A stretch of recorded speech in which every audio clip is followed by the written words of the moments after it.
Salutare dragilor și bine ați revenit aici pe canalul meu de YouTube Amos Wisdom Tarot. Iată că ne întâlnim într-un nou episod din cronica lui Amos, un episod extrem de special pentru mine și cu siguranță foarte, foarte important pentru voi. Astăzi vă invit să pășim împreună într-o frumoasă călătorie a vieții unui om care și-a urmat calea și care nu a băgat în seamă gura lumii, dar care a și reușit să depășească obstacolele. Invitatul meu a reușit să transforme arta tarotului într-o experiență vizuală extrem de frumoasă, aproape unică. El a combinat istoria ocultismului, istoria îngerilor și a demonilor cu magia sigiliilor. Vorbim despre un autor de succes, un cercetător neobosit al lumilor nevăzute, un artist al simbolurilor, omul din spatele unora dintre cele mai de succes apreciate deckuri de tarot din lume. Doamnelor și domnilor, vă invit să-l cunoaștem în această seară pe nimeni altul decât Travis McHenry. Să știți că mi-a luat ceva timp ca să reușesc să mă întâlnesc cu Travis din cauza diferenței de fus orar, însă într-un final am reușit. Eu sper să vă placă foarte mult această emisiune. Am înregistrat-o pe Zoom și drept urmare o să vă las în continuare registrarea. Vreau să-mi lăsați în comentarii părerile voastre, opiniile voastre și ce părere aveți despre discuția pe care eu am avut-o cu Travis. Vă urez vizionare plăcută!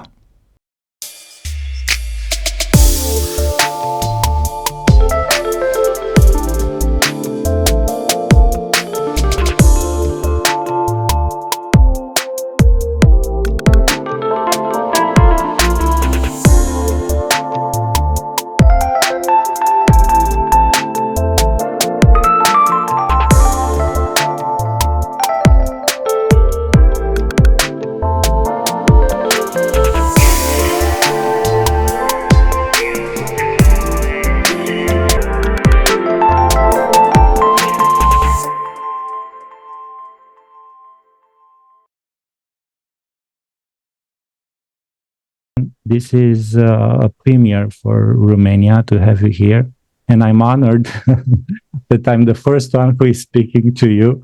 And I hope that my questions will be on the top, also for you and also for my public. So, Travis, as I said, you are an occultist, and you created some of the, how do you say, best decks in the world. And I want to ask you if you have been always drawn to the occult. How did your journey begin? I have always been interested in the occult ever since I was very young. When I was sort of a little kid, I thought wizards and people who could cast spells were kind of cool. And the idea of wearing like a black cloak all the time was very appealing to me. And then as I got older and I started to understand that there were tools that people could use to help facilitate magic, that really became very interesting to me. So books about ritual magic, grimoires, were something that I found very appealing because these kind of books are available to everybody, but only a few people actually read them and can understand how to use the power that's in them. And I felt like the tarot had that as well, tarot cards. So there was a power that could be unlocked, even though many people use tarot cards as just regular playing cards to play games. In the right hands, these could be a tool for self-transformation. And so it's very appealing to me to be able to take something that has magic hidden within it and bring that magic out to be used. I thought that you had also maybe a paranormal activity or, some situation that brought you here in the occult world. That is true. So I originally I found my way to the occult really through investigating unexplained phenomenon. When I was 16 years old, I got very interested in ghosts and UFOs and Bigfoot, paranormal things. And I started doing research and going out in the field and interviewing people who had had UFO encounters or Bigfoot sightings. I investigated haunted houses. The area that I grew up in is like colonial America. It's very old. Not as old as Romania, but still very old. And so there's a lot of places where there were battles during the Civil War or Revolutionary War, and that energy still remains. And so there's opportunities here to investigate haunted locations. And in the process of doing that, I actually met and befriended a coven of witches in my hometown. And they introduced me to ritual magic. I didn't really know what ritual magic was before meeting them. And they really walked me through that process of how you would use invocation to summon a spirit, or how you would perform rituals to celebrate the passing of the seasons. And so from that introduction, that was really what set me off down a course to really discover and embrace the tarot, and then working with Solomonic magic and all the other occult things that I got interested in later in life. Definitely was what I was born to do. I discovered tarot at the same time I started writing, when I was 13 years old. And if I had just kept those two interests instead of getting distracted with other things, I could have been a really successful author much, much younger. But, I put tarot aside because I didn't really understand it when I was a teenager. We didn't have the internet back then. We didn't have the kind of resources that we have now, where you can go and watch a YouTube video and understand how to use the tarot and what the hidden meanings are. There was no way to really understand that back when I was 13 or 14 years old. So,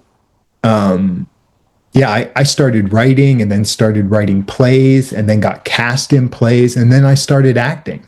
So I shifted away from my writing career to follow a career in entertainment instead, and just sort of left tarot behind until I discovered it again many years later, picked it back up. I saw some of your shows from the past. I was trying to be an actor also, until I discovered my path, my personal path, like yours. But today, if I'm looking back to my life, I know why I didn't become an actor or a singer. Yeah. Travis, many people see tarot as just a fortune-telling tool, as you said, but its history, it's far deeper and richer. How would you describe tarot's true origins and purpose to someone who's completely new, but it's attracted to it? I would say that the tarot should be approached as a tool to map out your own thoughts and your own potential. A lot of people think if they lay out the cards, it is setting their future in stone, and they're afraid of the tarot because if the death card comes out, or the devil card comes out, or the tower card, those really sort of scary cards come out in the reading, they think, I have just mapped out my future to have that outcome. And that really isn't the way tarot works. The idea is you lay out the cards, and it helps you see a path forward. So I like to ask a specific question. You could say, how will my relationship with this person turn out? Or how will the next month go? What should I focus on? And you lay out the cards, and then if death or the devil or the tower comes in that reading, you can understand, okay, there's going to be a shift in this month. I'm going to have to pivot or change something. I will have to, in the case of the Tower, destroy something I'm holding on to that isn't serving me. Let it go. In the case of death, it means there will be an ending to one part of my life and a rebirth. There will be something new occurring in my life. So if you look at the tarot not as a fortune-telling tool, but as a future creation tool for you to have the strength and the power and the understanding to make your own future, then you're actually getting out of the tarot why it was created. So to understand why the tarot was created, you have to go back to the early 1400s in Europe.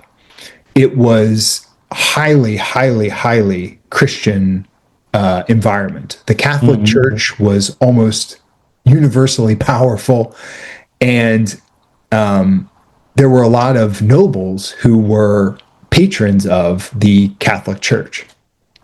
So playing cards came from Egyptian traders coming from the Ottoman Empire, or not the Ottoman Empire, the Mamluk Empire. And they brought playing cards to Spain and Italy. And people loved them. Playing cards were like this fanatical game that everybody wanted to participate in. So how would these Italian nobles be able to play playing cards, which were viewed as a vice by the Catholic Church? The church was creating all of these rules and laws saying, no, you should not play with playing cards. Gambling is wrong. Gaming is just a waste of your time. So a member of the Medici family came up with the idea to add the trumps, the 22 trump cards, which we now call the major arcana. Those were illustrated with virtues and vices. And the whole idea was, as you're playing with the cards, these trump cards, would remind you or inspire you to remember there's more to life outside of gaming. And it would sort of try and teach you moral lessons. So, for example, the death card was a reminder, I'm going to die someday. I should live a virtuous life. And the lover's card was a reminder that lust isn't going to help you in life, but affection and love will. And all those cards had these different meanings. The Fool card was actually a warning. Don't lose everything because you're going to wind up poor and homeless. And so be careful with your money. And the World card was originally called Eternity, and it was the Ancient of Days coming back to judge humanity. The same thing with the Judgment card. So these cards had religious significance, that they were supposed to inspire the people using them while playing the card game. And that made it okay for the Italian nobles to indulge in their love of card playing. And that's why we see the first tarot decks that were ever created were hand-painted pieces of art coming out of the Italian noble families, the Visconti Strozza decks from northern Italy. And that made tarot okay. And so it's interesting that many years later, that purpose, that spiritual purpose, is why we use tarot today. Nobody really plays games with them anymore, at least in the United States or most parts of Europe. Tarot isn't really a game that people play. It's only used for spiritual self-improvement. Yeah, even today, I think tarot is more famous than astrology. Yeah, yes. With all the informations that astrology can give us, tarot, I think it's more powerful for the people, because it kept also this mystery around it, and people are always attracted by mystery, you know. Yeah, thank you very much for responding me to this. The word occult, no, often carries fear or mystery, especially in countries like Romania, with strong religious beliefs. How would you define occultism in a way that makes it approachable rather than frightening for the people? So the word occult comes from the Latin occultus, which just means hidden. And in many Romance languages, the word occult still just means hidden. So in its original context, occult meant properties that we can't see easily. So, for example, if you hold a bloodstone in your hand, it is supposed to help vanquish fear. That was its hidden property. It was an occult property of bloodstone. And many other gemstones had these hidden properties that early occultists believed were true. And the same is true for the stars. We could say, Gemini, for example, that constellation has occult properties. It has hidden influences that are not easy to see or understand. What's interesting is during the Age of Enlightenment, the scientific revolution occurred, and we invented microscopes and telescopes, and these inventions allowed us to see the occult properties. No longer did we have to wonder about the movements of the planets. With a telescope, we could see them and understand better how the planets impacted each other through gravity and things like that. And the same way with the microscope, microorganisms, now the plague, the occult properties, the hidden way that the plague spread through Europe. We now understood microorganisms by looking through a microscope caused the transmission of diseases. So that's why occult sort of started to shift. The meaning of the word started to become like something that was hidden for a bad reason. So demonic. Yeah. Exactly, that's right.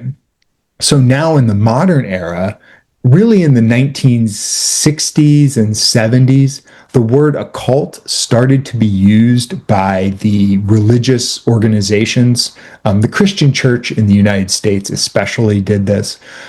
Use that word as a buzzword for anything that was not related to Christianity. So heavy metal music and I don't know what else, tarot cards, astrology, yoga, anything they felt was not directly contributing to the Christian church was just branded as occult. And it got so bad, especially in the United States, even people wearing black nail polish, that was considered occult and very demonic.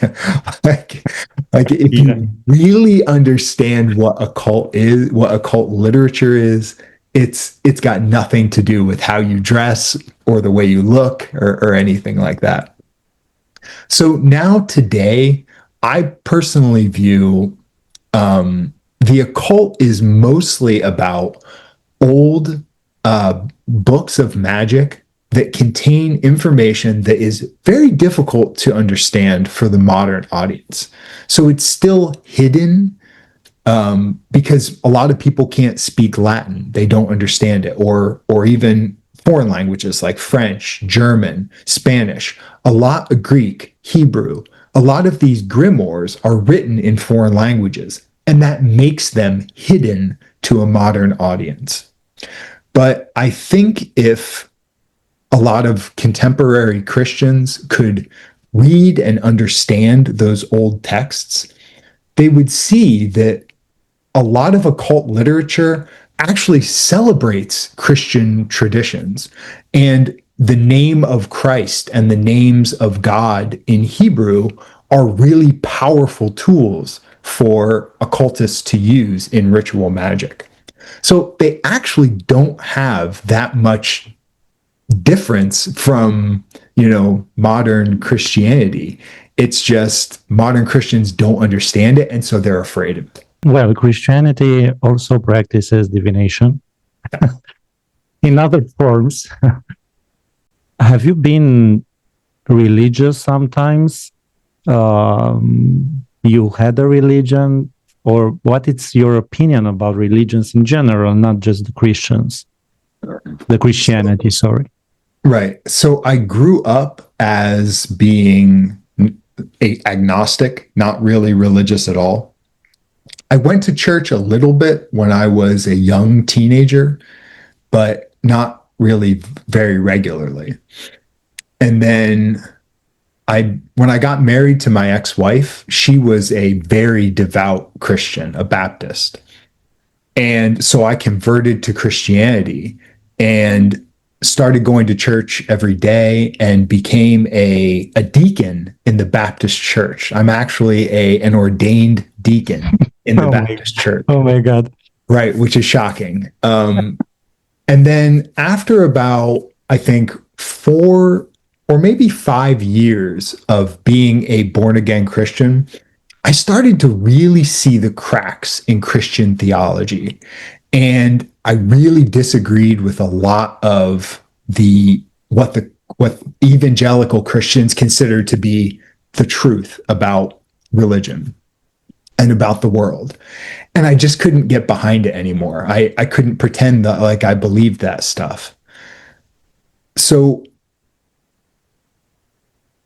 it really made me an atheist. I actually went from being an agnostic to not being sure about God to really believing in the divinity of Jesus to being convinced there is no Hebrew God anyways at all. The God of Abraham, as I call it. So my spiritual journey went to Buddhism and Jainism, and then I started dating a Hindu guy, and I got into Hinduism a little bit. But it's easier for people to believe in an invisible ghost in the sky that controls your life. It's harder to believe in a person with the head of an elephant. That's like Ganesh. That's a little more difficult to take that literally and to say, yeah, Ganesh is over there, he's coming back someday. That's difficult to really conceptualize. So, I was able to embrace Hinduism with a grain of salt. There's a lot about it that's really beautiful, but who would take that literally? It's difficult to say that's real.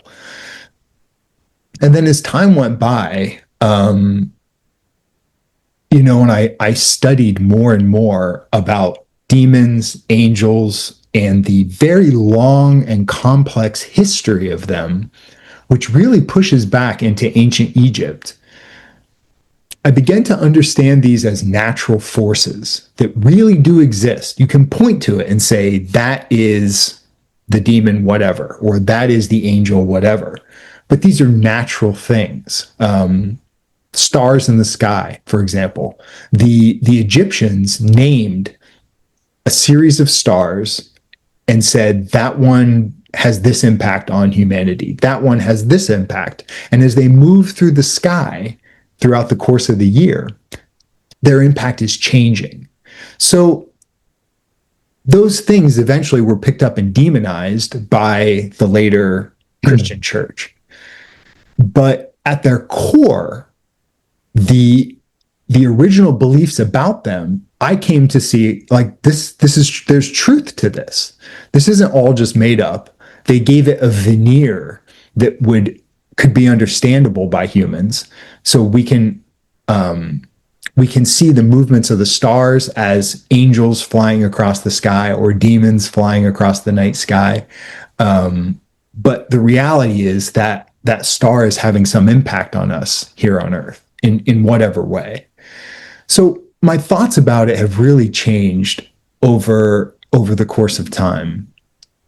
But religion itself, it's really dangerous. I have a lot of issues with religion, especially evangelical Christianity, but also, radical fundamentalism of any kind I think is bad. So whether it's Islamic or Jewish or whatever the kind of radical fundamentalism is, even New Age religions have radical fundamentalists. Look at the Heaven's Gate cult or the Manson family. They're just as bad as other organized religions, which just happen to be more mainstream.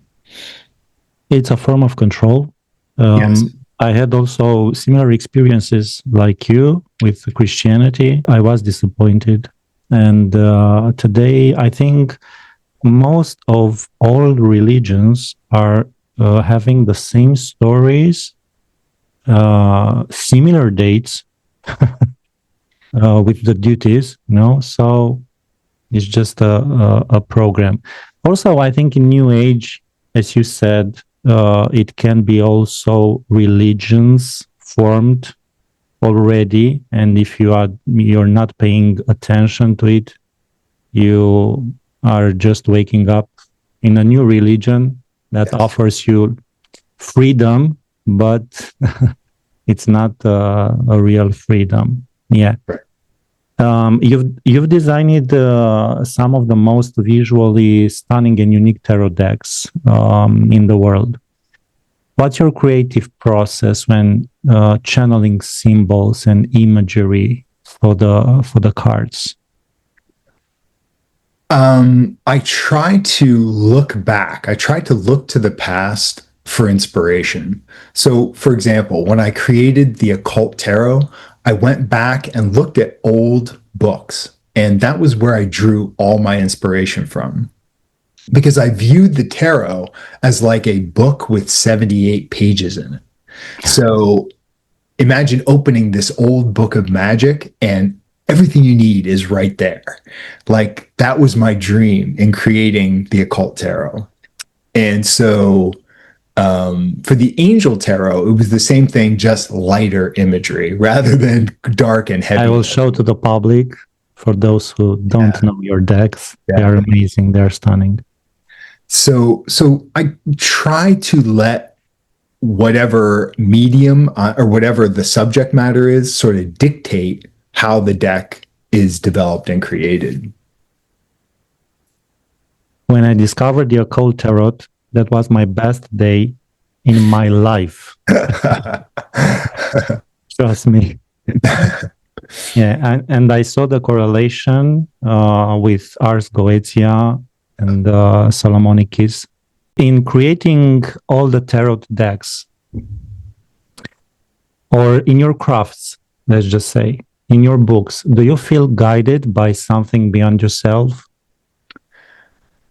To an extent, yes. This is what the Greeks would call your genie, your creative muse. Yes. I think every creative person has that little bit of unknown. It's a little bit of a mystery how that process really works, because people don't know where inspiration comes from. One day you lay down and I'm having a problem designing a deck. I lay down and go to sleep, and when I wake up, it just hit me. This is what the border is supposed to look like, or this is the font I should use, or whatever. And sometimes you're in the shower or brushing your teeth or, driving down the street, and it just hits you. Your brain is able to find that hidden piece. And so I really sincerely believe that tarot, the medium itself, is a tool for influencing that and for helping that inspiration come out. Because you're looking at the cards and you maybe don't understand everything you're looking at, and your subconscious mind gets it. Somewhere back in here, your brain is saying, I understand how that card relates to this problem we've been wrestling with. And then a couple days later, snap, it clicks, and you're able to see how that imagery connects with whatever it is you're struggling with. Have you done a reading for you personal? Yes. I try to do about one reading per month for myself. Oh, and it's accurate. Yeah. They're very useful. one time I was reading with a new deck that I designed, the Oracle of Heaven and Hell, and I kept getting the same card in the same position. It was really weird. Like, that's never happened to me before or since. But it made me pay attention to it. I did 3 readings, and the same card came out in the same position each 3 times. It was O's, the demon O's. And I was like, there's something to this. So it made me pay attention. It like grabbed me and said, okay, how is this relevant to what I'm dealing with in my life? It happened to me also. Yeah. Base it on your practice with demons. How would you define them? Do angels and demons get along, or are they truly at odds? So in my research, I really truly believe that the angels and the demons are 2 parts of the same energy source. And let's just use an example of a star, okay? A star passing through the sky. So at night, that star, we can see it. The light, the photons are touching our eyes and touching our body.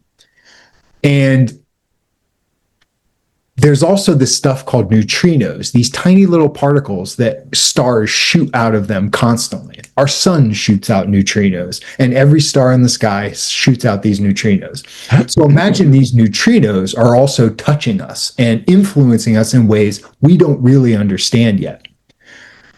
As that star, throughout the course of the day and night, that star is moving, and at times it's under our planet Earth. Okay, so the way our Earth is rotating through the sky, that star is now under us, and those same neutrinos, those photons, are passing through the planet and still touching us. But now they've got the influence of having gone through planet Earth. And how would that be different from when that star was up in the night sky? It's going to be where we're getting direct neutrinos, direct photons, versus under the planet, all that stuff is passing through Earth, and now it's a more earthly energy. So just imagine for a second that when the star is in the night sky with an unobstructed view, it would be an angel. When it's under the Earth, passing, and its energy is passing through the Earth, it's still there, it's still touching us, but now it would be considered a demon.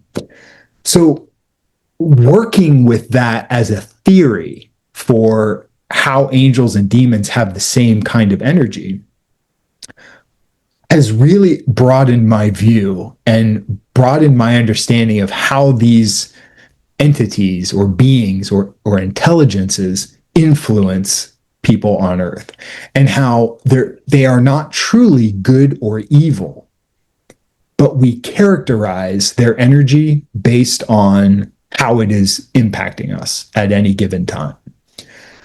So it's not just that I think they work together. I think a lot of the angels and demons actually are the same thing. They're just different expressions of its energy.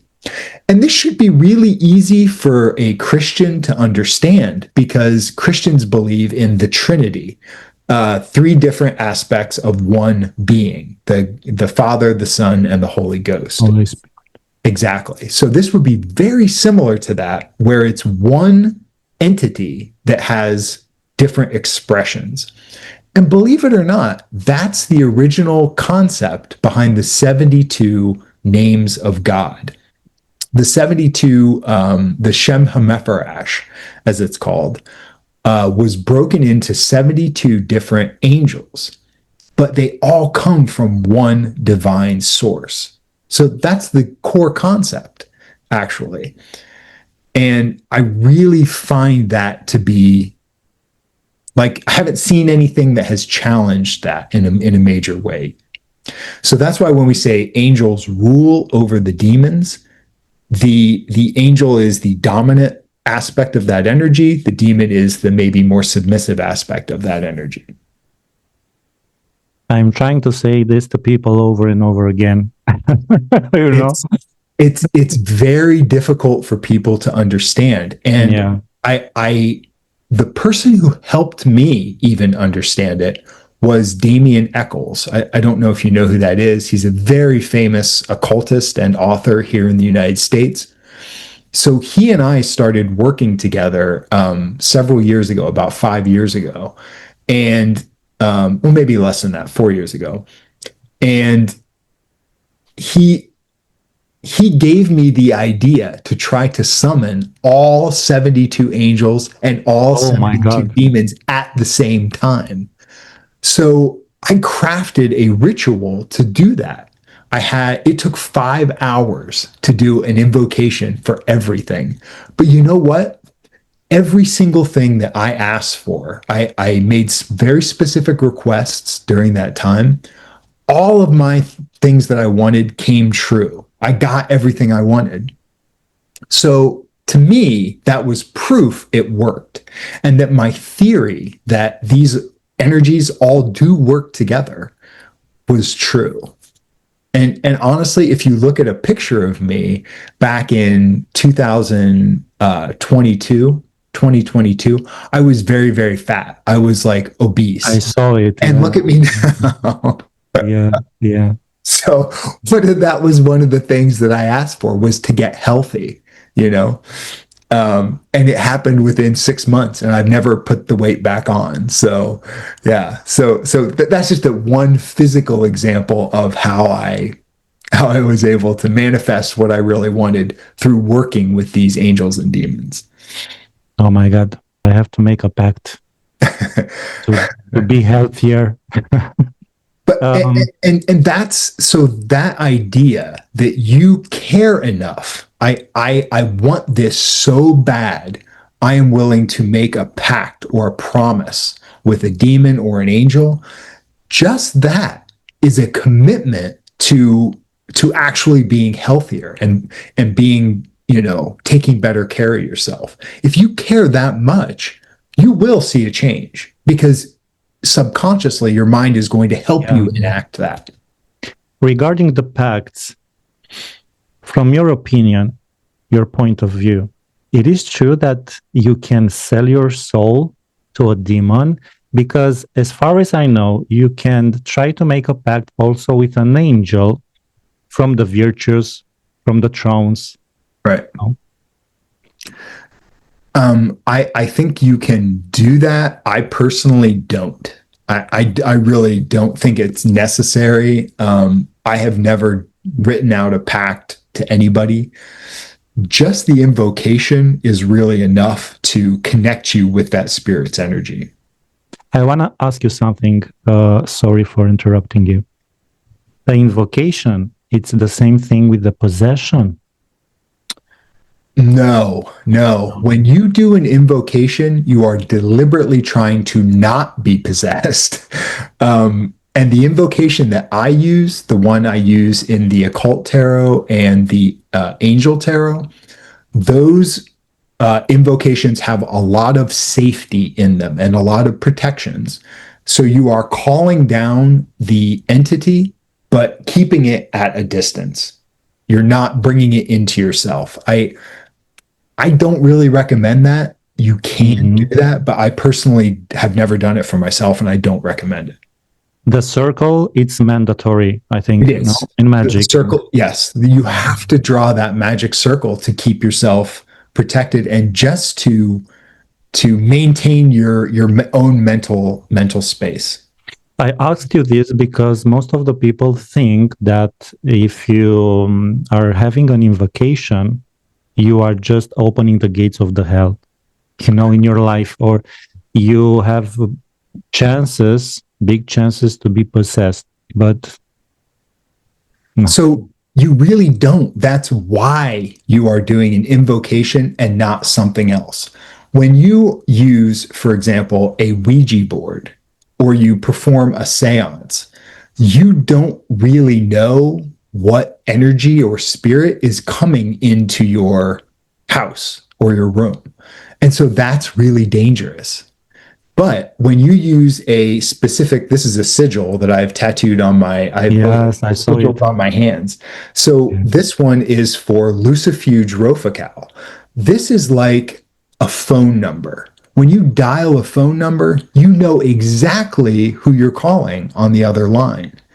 And so if I need something that Lucifuge Rofical can provide, this sigil calls just on him. And this one is for Archangel Uriel, the Archangel of Earth. So if I need something specific from Uriel, I can call him using this sigil. Every angel, every demon has a different sigil that you can use to call upon them. And when you start not using sigils and not invoking them by their proper name, then you're opening yourself up to something dangerous. Then you don't really know what you're getting. As you, I'm having a connection with Payman. I love him. And Buer is one of my favorites. And because I saw you, that you have these tattoos here, I want to make also 2 of them with Payman and Buer. I have those. Right. But are not the sigils of some demons. And I was thinking maybe I should do that because I'm very attracted to Payman. I didn't know what sigil are you having there, but if you say it's Lucifugero Focale, oh my God, this is the big one. Well, Lucifuge, the reason I got this tattoo is because Lucifuge Rofacal was the very first demon that I ever did an invocation for. In 2017, after I created the Occult Tarot, just one deck sample for myself, I used it on Halloween night to do an invocation for Lucifuge.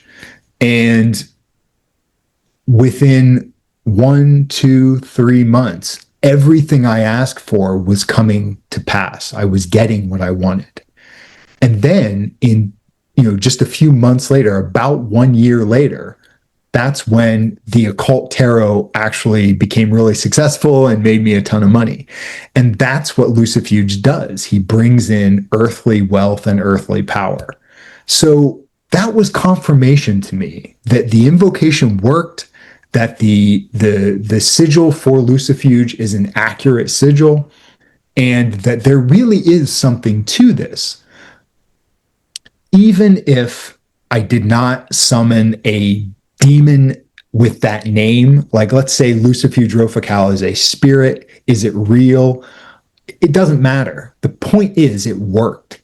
And I've often said it's possible that the act of drawing the sigil and the invocation as I speak it is activating my own subconscious to say, Travis, you're going to get better at business. You're going to start learning how to make money.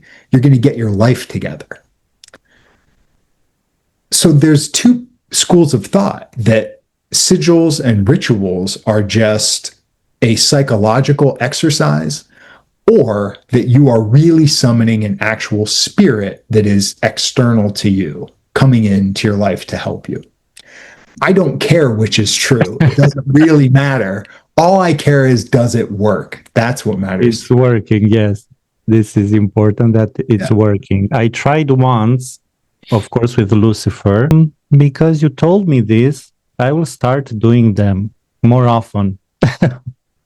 And Halloween is coming up, October 31st. Yeah.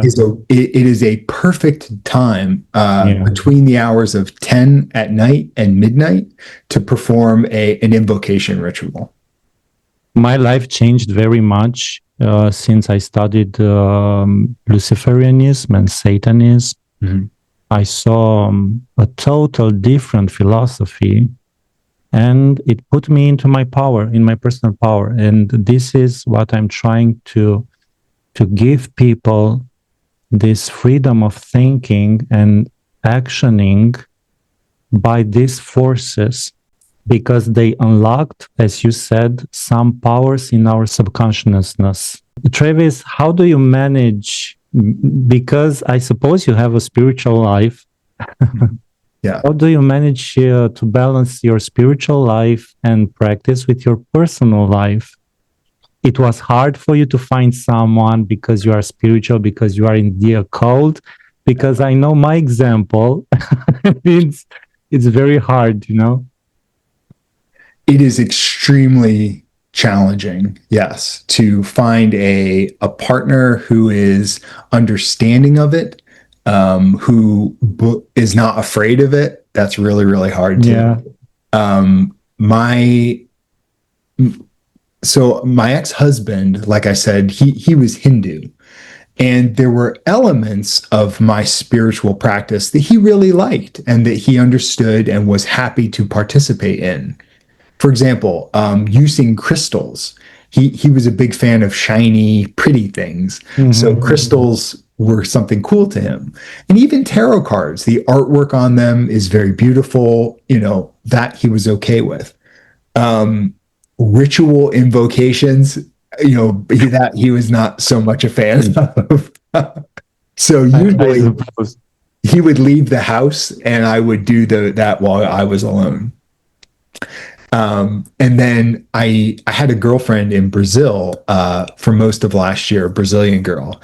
And she was, she doesn't go to church. She's not like a typical Christian, but she did not feel comfortable with a lot of the invocations and rituals, and she wouldn't go to I did an invocation for Santa Muerte, the goddess of Santa Muerte. Yeah. Mm-hmm. So I went to a ritual invocation for her that a friend of mine was doing with a small group of people. And I asked my girlfriend, would you like to come? And she said no, because she said, I don't go to church, but I'm Catholic. And I think my personal beliefs are going to interfere with the ritual. So I don't want to ruin it for everybody else.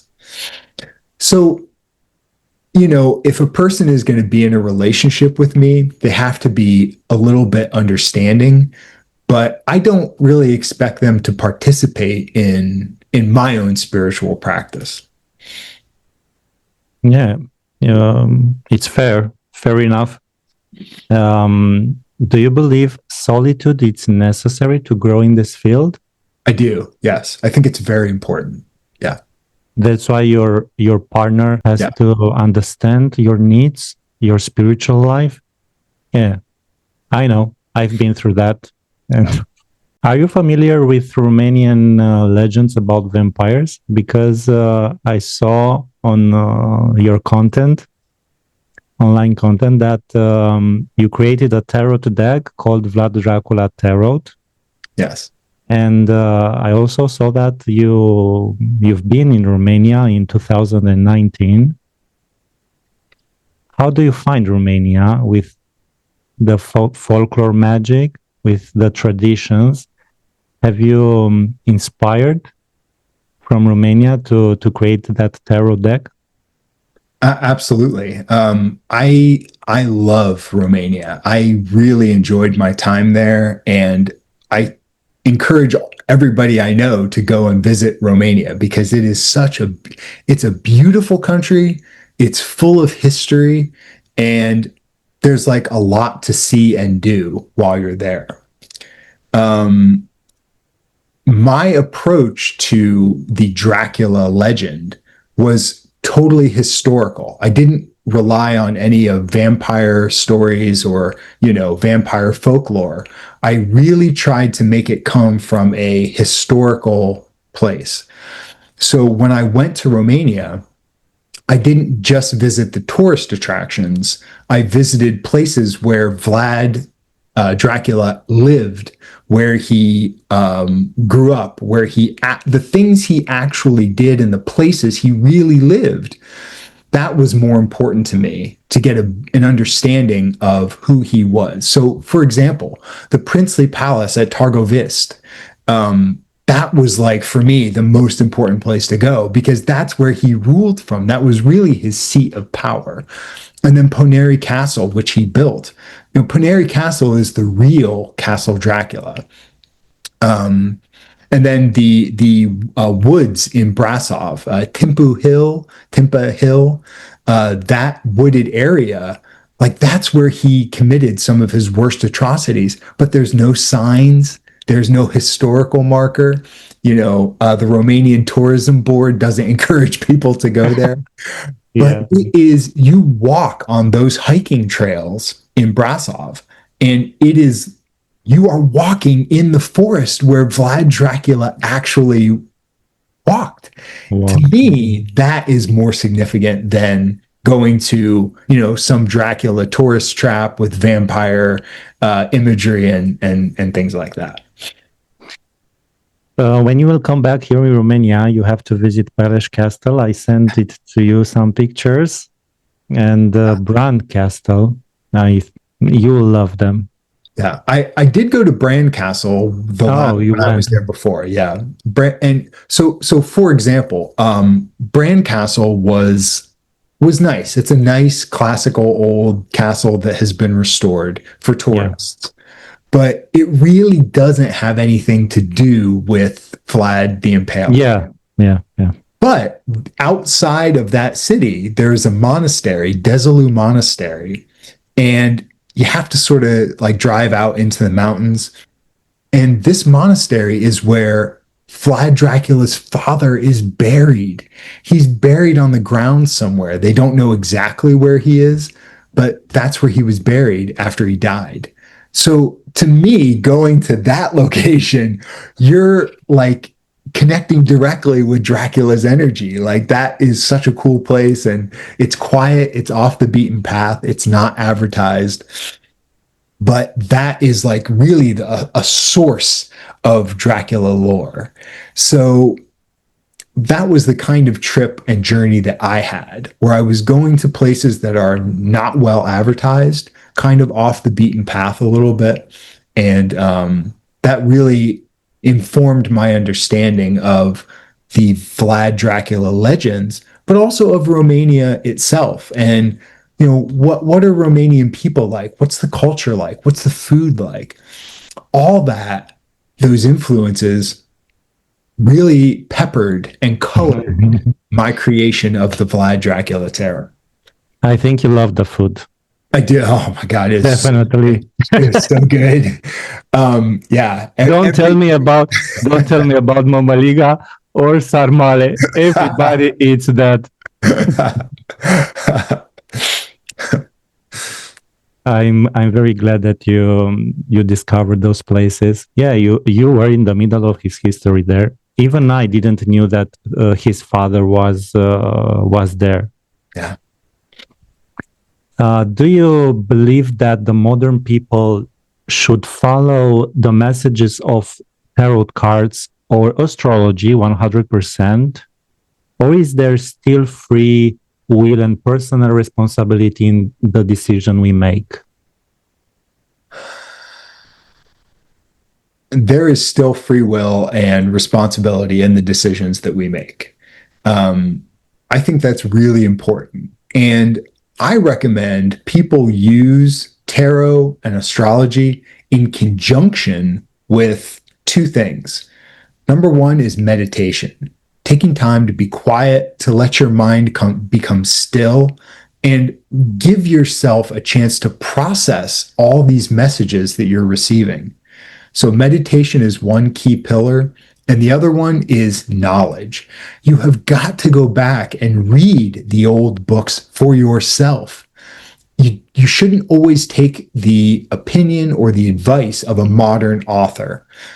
There are so many people who wrote books about astrology and magic in the 1920s to the 1950s, and they're just wrong. They misinterpreted things, or they don't really know how to read Latin, and so their Latin is all messed up.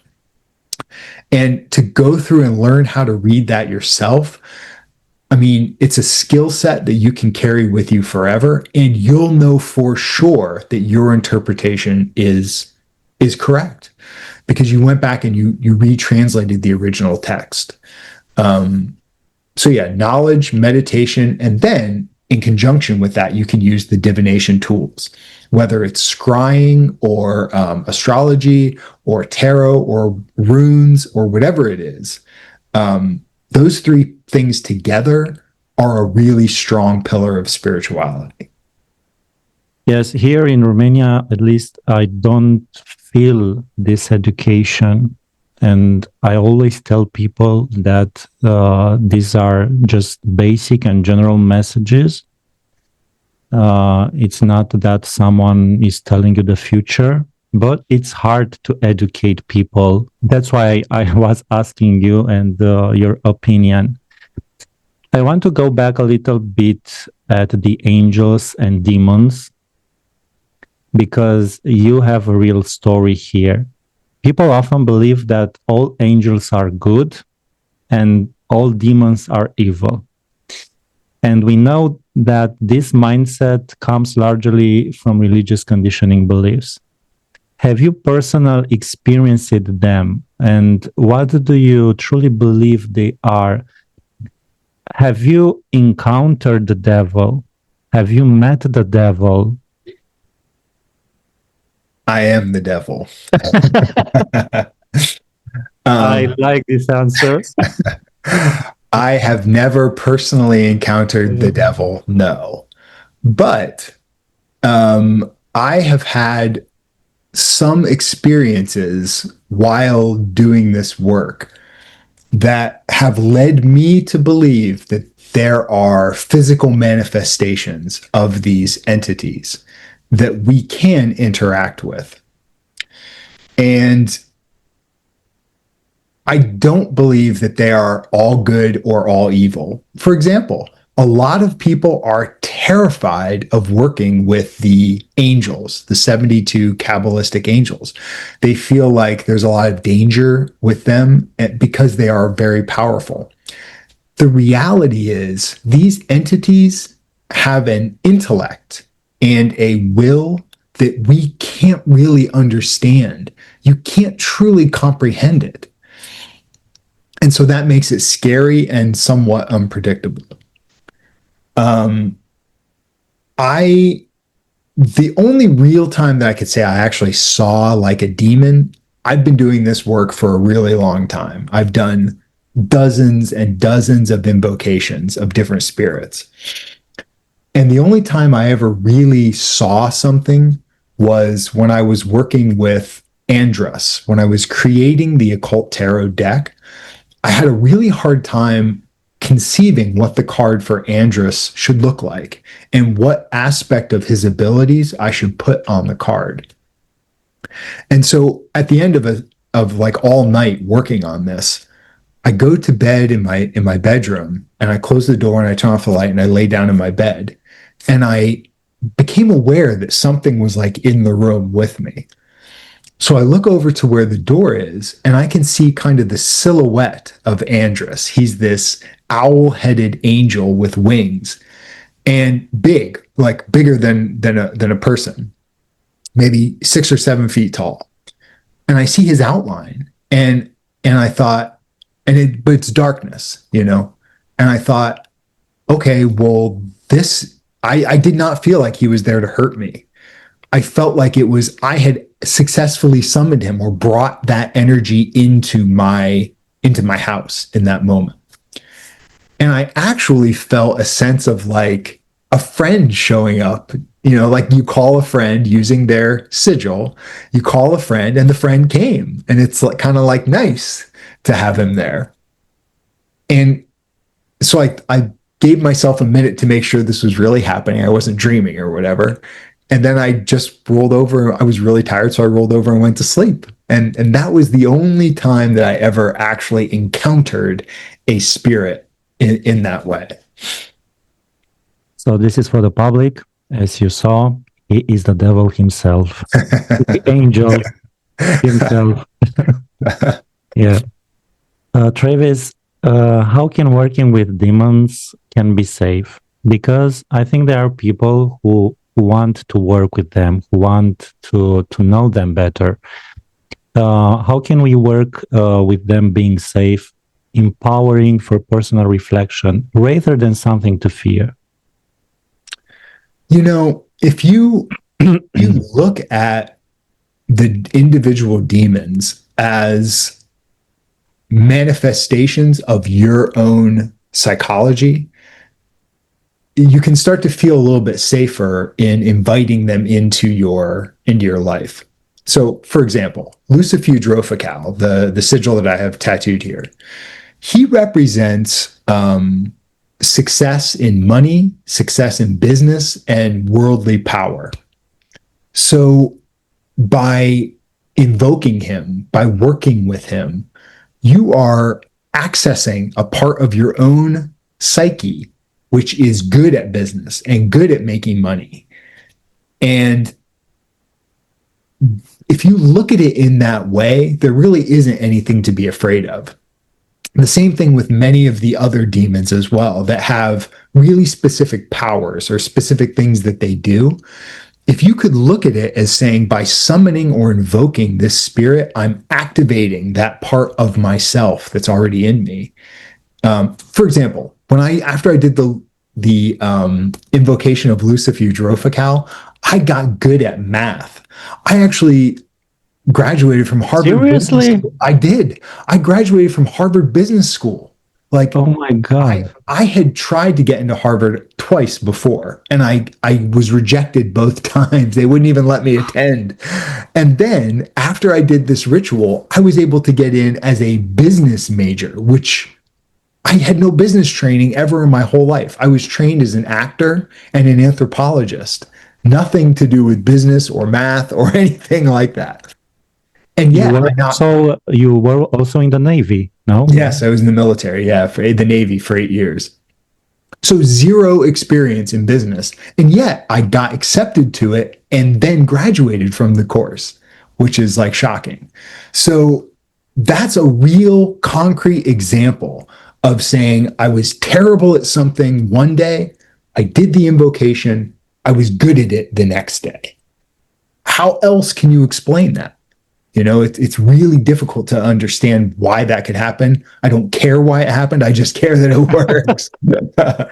Oh my God, I was so stupid at math. I was too. Even today, I'm not so good at math. I mean, so for people who are thinking about working with these entities, just, don't view it as this external source that's going to come and hurt you or make demands of you. Have respect for it as though you were having respect for yourself. If you treat this energy with respect, you will be treated with respect in return. And they don't have to believe us. They have to try on themselves. Right, absolutely. Practice. Yeah. Nice experience, Travis. Very, very nice and interesting, especially for me. The occult is becoming more mainstream worldwide today. Where do you see spiritual exploration heading in the next decade?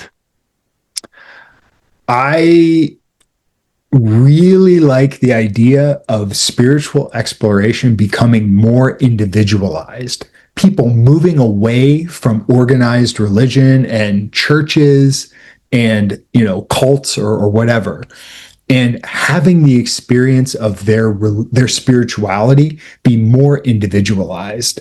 So, for example, you could go to a Patreon creator. You could follow 2 or 3 different occultists on Patreon, learn from each of them, and then practice it in your own way.